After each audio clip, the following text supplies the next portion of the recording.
Ave María Purísima.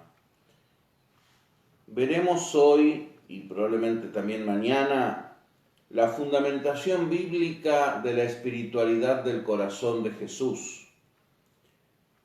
Dijimos al principio de este ciclo que ninguna espiritualidad de la Iglesia puede tener otro fundamento que la Sagrada Escritura, la Santa Tradición, ambas interpretadas bajo la guía infalible del magisterio de la Iglesia. Por eso en estos días vamos a ver el fundamento bíblico de la espiritualidad del corazón de Jesús. Comenzaremos recordando lo que nos dice el compendio del Catecismo de la Iglesia Católica sobre la Sagrada Escritura. Número 18. ¿Por qué decimos que la Sagrada Escritura enseña la verdad? Decimos que la Sagrada Escritura enseña la verdad porque Dios mismo es su autor. Por eso afirmamos que está inspirada y enseña sin error las verdades necesarias para nuestra salvación. Inspirada, no es que Dios se sentó en la máquina de escribir a escribir un artículo como un periodista o un autor de un libro, sino que inspiró al autor sagrado, que fue una persona humana. El Espíritu Santo ha inspirado, en efecto, a los autores humanos de la Sagrada Escritura, los cuales han escrito lo que el Espíritu ha querido enseñarnos. La fe cristiana, sin embargo, no es una religión del libro, sino de la palabra de Dios, que no es una palabra escrita y muda, sino verbo encarnado y vivo, como enseñaba el gran San Bernardo. ¿Cómo leer la Sagrada Escritura? La Sagrada Escritura debe ser leída e interpretada con la ayuda del Espíritu Santo y bajo la guía del magisterio de la Iglesia. No es un libro humano como el Quijote o el Martín Fierro o la Constitución Nacional. Es un libro inspirado por Dios, por tanto debe ser leído, dice el Catecismo, con la ayuda del Espíritu Santo y bajo la guía del magisterio de la Iglesia. La libre interpretación de la Escritura, inventada por el señor Lutero en el siglo XVI, ha llevado a la división de la Iglesia y a la proliferación incalculable de sectas que promueven doctrinas contrarias entre sí y ajenas a la enseñanza de Dios. ¿Por qué? Y porque cada Juan de los Palotes interpreta como se le ocurre. Y lo que a Juan de los Palotes le gusta, a Pepe de las Palotas no le gusta. Y entonces estamos cada uno en un caos. Es el Espíritu Santo que inspiró, es el Espíritu Santo el que ilumina, y es el Espíritu Santo el que por medio del magisterio de la Iglesia nos dice cómo se debe interpretar la Sagrada Escritura. Dice el Catecismo, ¿cómo leer la Escritura? Primero, atención al contenido y a la unidad de toda la Sagrada Escritura, de toda la Sagrada Escritura. Segundo, lectura de la Escritura en la tradición viva de la Iglesia. Decía el Papa Benedicto XVI, no se puede leer la Sagrada Escritura fuera de la comunidad creyente, fuera de la Iglesia, no se entiende nada, como leer chino. Tercero, respeto a la analogía de la fe, es decir, de la cohesión entre las verdades de la fe, ya que un texto de la Sagrada Escritura debe ser iluminado y esclarecido con otro texto de la Sagrada Escritura. Esto es importante decirlo ahora que vamos a hablar de la fundamentación bíblica de la espiritualidad del corazón de Jesús, para que no se piense que es una devoción, diríamos así, un modo de vivir el cristianismo sacado de la galera, o porque se le ocurrió a Santa Margarita María, o porque se le ocurrió a Santa Gertrudis, sino que está ya en el Santo Evangelio, ya atisbada, anunciada en el Antiguo Testamento, como siempre fue entendida en la Iglesia. Y Santa Margarita María lo que aporta con su experiencia espiritual es una comprensión más profunda de la fe de siempre. Es como una maestra particular que le enseña al niño con mayor habilidad y genialidad las mismas tareas que le enseñan en la escuela y que el niño, por distraído, por lo que fuera, no llegó a comprender perfectamente. Vamos entonces a comenzar con esto de la fundamentación bíblica. La espiritualidad del corazón de Jesús es un desarrollo guiado a la luz del magisterio de la revelación divina contenida principalmente en la Sagrada Escritura. Vamos a ir viendo algunos aspectos de esta espiritualidad. Ante todo, el aspecto del corazón. El corazón de Cristo, como centro de su personalidad afectiva y símbolo de su amor, se encuentra repetidamente expresado en el Antiguo y en el Nuevo Testamento. En el Antiguo Testamento, sobre todo en el libro de los Salmos, que como decía San Jerónimo, profetiza largamente la persona y la obra de nuestro Señor Jesucristo. Y ya San Agustín, amigo de San Jerónimo, decía que cuando en los Salmos leemos la expresión Israel, pueblo de Dios, debemos entender que se habla de la Iglesia y que el protagonista de los Salmos es, en última instancia, no el rey David, sino nuestro Señor Jesucristo, del cual el rey David es un anuncio, una profecía. Los salmos que son la mejor oración que podemos hacer después del Padre Nuestro y de la Ave María, ya que están inspirados por Dios. Y desde los tiempos del rey David son la oración del pueblo de Dios, del pueblo judío en el Antiguo Testamento, de la Iglesia de Cristo en el Nuevo Testamento. Se ha dicho esto para que valoremos los salmos y no seamos de aquellos cristianos curiosos que buscan inventar oraciones que no tienen conexión alguna con la Sagrada Escritura y terminan siendo la oración de la rueda, la oración del árbol, la oración de la lechuga, prescindiendo de este elemento maravilloso que tenemos a nuestro alcance en la Santa Biblia, el libro de los Salmos. Veamos lo que dicen los Salmos sobre el corazón de Cristo. Salmo 16, versículo 8. Porque el Señor está a mi diestra, se alegra mi corazón. Salmo 22 o 21, que es el donde se anuncia la pasión de Cristo. Todos mis huesos están dislocados. Mi corazón es como cera que se derrite en mis entrañas. Salmo 40, versículo 9. Dentro de mi corazón está tu ley. Salmo 69, versículo 2. El oprobio me destroza el corazón. Podemos comparar en un ejercicio de lectura bíblica, comparar el Salmo 16 con los Hechos de los Apóstoles, versículo 2, 25 y siguientes. El Salmo 22 con San Mateo 27, 22 y siguientes, y con San Juan 19, 24. El Salmo 40, versículo 7, con la carta a los Hebreos, capítulo 10, versículo 5. El Salmo 69, versículo 21, con San Mateo 27, 34 y San Juan 19, 28. Y así veremos cómo un texto es iluminado por el otro y sostenido por el otro. Y es que estamos leyendo lo mismo porque es el mismo autor, el Espíritu Santo. Otro texto célebre del corazón, Mateo 11, 29. Aprendan de mí que soy manso y humilde de corazón. Marcos 1, 41. Se le conmovió el corazón. Filipenses 1, 8. Dios es testigo de cómo os quiero en el corazón de Cristo Jesús. Es que el corazón, en el lenguaje bíblico, la concepción bíblica, es el resumen y la expresión de la persona.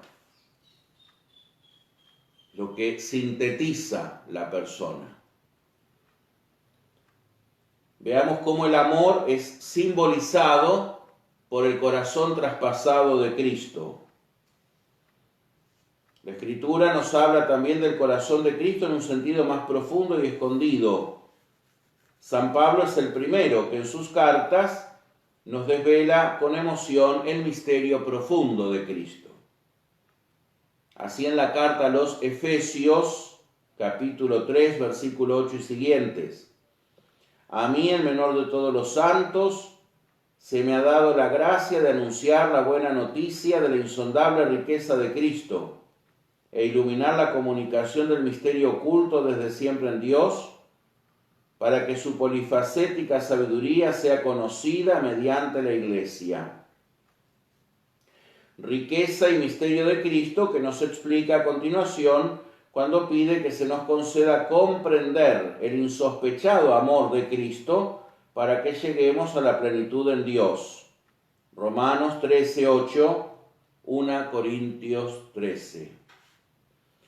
Ahí se ve la meta del ser humano, la meta del cristiano, el fin del cristiano, llegar a la plenitud en Dios, que es la caridad, mediante ¿qué? La comprensión del insondable amor de Cristo, conocido a través de la Iglesia, que manifiesta ese amor de Cristo. La misión de la Iglesia, ¿cuál es?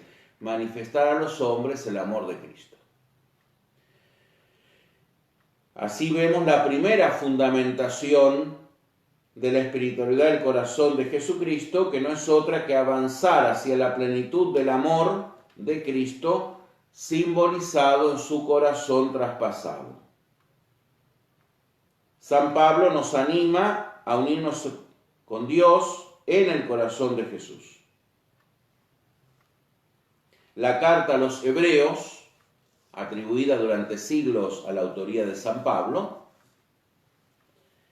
nos manifiesta que es el santuario, en el santuario del templo, que no podía entrar el sumo sacerdote de Israel más que una vez al año, está simbolizado por la carne de Cristo, rasgada en la pasión, rota en la pasión, y que entonces en Cristo tenemos acceso libre al Padre, ya no una vez al año, sino cuantas veces queramos. Y así dice la carta a los Hebreos: confiando en la sangre de nuestro Salvador, acerquémonos a entrar en el santuario por el camino nuevo y viviente que Él nos ha inaugurado a través del velo de su carne. Ese velo que cubría el santuario del templo en Jerusalén era el símbolo, la profecía de la carne de Cristo, que al ser rasgada en la cruz, se rota en la cruz, nos da libre acceso al Padre, libre acceso a Dios, en Cristo. Nadie llega a Dios sin Cristo. Hemos de entrar así en la divinidad a través del velo del santuario, de la carne de Cristo, y precisamente su muerte rasgó ese velo, así nos lo dice San Mateo 27:51, al tiempo que la lanza rasgaba su costado. Todo lo cual es tanto como decir que ya está abierto el camino a Dios, y ese camino es el corazón traspasado de Cristo. San Juan en su Evangelio tiene un gran cuidado de suplir la importante falta de los otros evangelios y nos introduce en el corazón de Cristo cuando nos presenta como un misterioso manantial y cuando subraya el misterio de la lanzada. O sea, el soldado que atraviesa con la lanza el corazón de Cristo. Los romanos, cuando ejecutaban a alguien, para cerciorarse de que estaba efectivamente muerto, atravesaban el costado con una lanza, como es el tiro de gracia de los fusilados. Ese gesto jurídico de la ejecución, San Juan lo muestra como el signo de la fuente de la que brota la sangre y el agua del costado de Cristo, del corazón de Cristo, y la puerta que se nos abre de acceso a Dios. En la fiesta de los tabernáculos, que se celebraba en otoño pidiendo la lluvia, era la conmemoración del éxodo del pueblo hebreo y del milagro de Moisés que hizo brotar agua de la piedra golpeándola con su bastón. Éxodo 17:6, Números 20:11. Por eso el pueblo judío iba a buscar agua a la fuente de Siloé y la llevaba festivamente en procesión al templo, cantando la profecía de Isaías 12:3, sacaréis agua con gozo de las fuentes de la salvación. Aurietis aquas, nombre de la encíclica de Pío XII, ¿no? Entonces Cristo se apropia esa profecía cuando dice, si alguno tiene sed, venga a mí y beba, el que cree en mí, de su seno brotarán manantiales de agua viva. Esto lo decía refiriéndose al Espíritu Santo que recibirían los que creyeran en él. Evangelio de San Juan, capítulo 7, versículo 37 y siguientes. Nuestro Señor, en la Escritura, cita al profeta Zacarías 13:1, quien promete para los tiempos mesiánicos una fuente que purifique del pecado, y esa fuente es el mismo Cristo. El mismo San Juan en su Apocalipsis, capítulo 22, versículo 1, hace brotar ese río de Cristo. E igualmente San Pablo dice que los israelitas en el desierto bebieron de la roca y esa roca era Cristo. 1 Corintios 10:3. Por tanto, según San Juan, el corazón de Jesús es la fuente del Espíritu Santo que Él nos envía. Juan 15:26, Juan 14:16, Juan 16:10 y Juan 16:7, y que está figurado en esa agua viva. El corazón de Cristo es además, en Juan 7:37, claro símbolo de su amor, pues bien se ve que en el mismo San Juan, capítulo 14:17, que la razón de enviarnos el Espíritu Santo es el amor que Jesús nos tiene. Así, al presentarnos su corazón como símbolo de su amor y fuente de gracia, y exhortarnos a que acudamos a beber en él, los que creemos en Cristo, es el mismo Cristo quien nos propone e introduce en la espiritualidad de su corazón.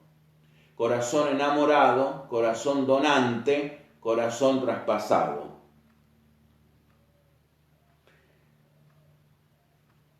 El texto siguiente, Juan 19:33-37, subraya la importancia de la lanzada del soldado.